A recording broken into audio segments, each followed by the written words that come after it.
કેવી દેખાતી હતી? એક માં સામે એની દીકરીની આવી વાતો કરતા તને શરમ નથી આવતી? હે? અને તું કોઈ પણની બેન દીકરીને શું રમકડું સમજે છે? હે? કે તું ધારે ત્યારે એ રમકડાના કપડાં કાઢી શકે અને ધારે ને ત્યારે રમકડાને પાછા કપડાં પહેરાવી શકે, કેમ? કોઈ પણ બેન દીકરીની ઇજ્જત તારી માટે કોડી સમાન છે, નહીં? કોડી સમાન છે ને તારી માટે? હે?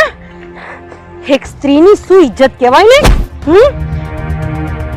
જા અને તારી માને પૂછ કે એક સ્ત્રીની ઇજ્જત શું કહેવાય? ઊભો થા. શું કીધું તું તે? ઊભો થા. શું કીધું તું તે? તું શિકારી છે એમ? અરે તારાથી મોટી શિકારી અને ઝેરીલી નાગણ હું છું. અરે તારી જેવાને એક ડંખ મારીશ ને તો દુનિયાનો કોઈ પણ વેદ